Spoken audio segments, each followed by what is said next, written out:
السلام عليك يا أم البنين يا خديجة بنت خويلد. جناب خدیجه سلام الله علیها حقیقتا مظلومه، به خاطر اینکه ایشون شرف همسری پیغمبر در مورد ایشون دارای یک ارزش مضاعف.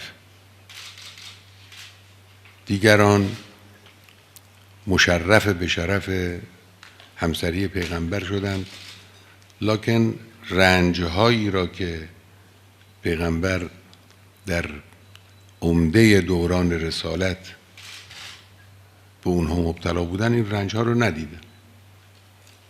10 سال در مدینه بود، خب عزت بود، احترام بود و زندگی راحت بود نسبت به اون دوره.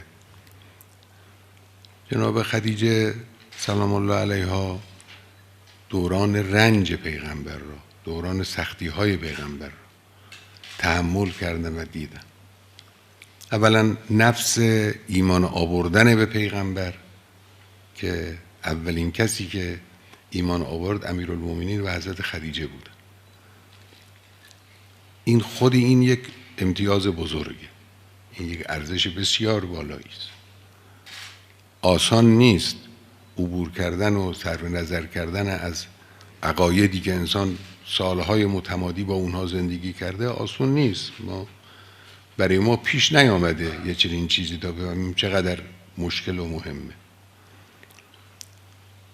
ایشون اولا با اون فطرت پاک فهمید صدق قضیه رو، حقانیت قضیه رو بلافاصله فهمید. تا پیغمبر رو دید با اون حال که از حرا برگشته بود و با اون حالت معروف و مذکور در کتابها، فهمید که این یک حادثه مهم اتفاق افتاده و قلب مبارکش مجذوب شد و ایمان آورد. بعد پای این ایمان ایستاد. یعنی حالا شما ثروت رو میفرمایید، این یک کلمه به زبان آسانه.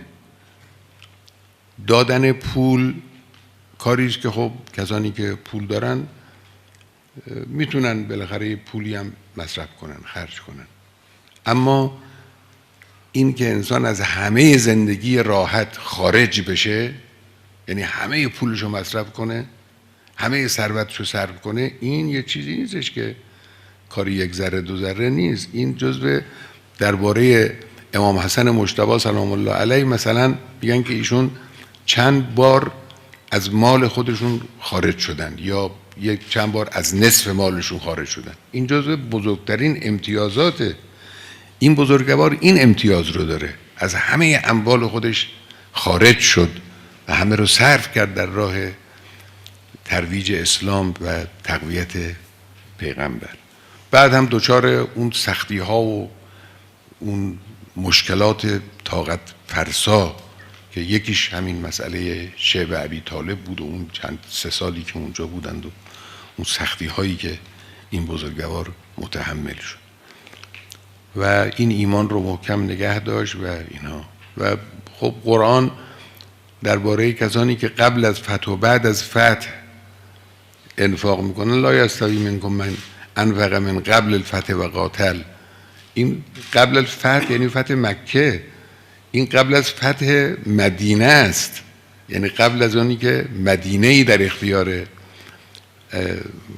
پیغمبر قرار بگیره، زندگی راحتی، حکومتی، تسلطی، قدرتی در اختیار و بزرگوار باشه، در حال نهایت شدت ایشون انفاق کردن، هم مالشون رو، هم جانشون رو، هم راحتشون رو. خب اینها واقعا فضائل مهمی است، اینا مغفولون عن مونده. حضرت مظلوم است، این بزرگوار واقعا مظلوم است. تعبیر کردن جناب آقای اعرافی، گفتن غریب، واقعا همین جوره، ایشون غریب است جناب خدیجه سلام الله علیها. و حالا شما میگید مادر 11 امام، در واقع مادر 12 امام، چون مادر امیرالمومنین هم ایشون هست. ایشون امیرالمومنین رو در آغوش خودش، در دامان خودش، در زندگی خودش پرورش داده تا چند سالگی.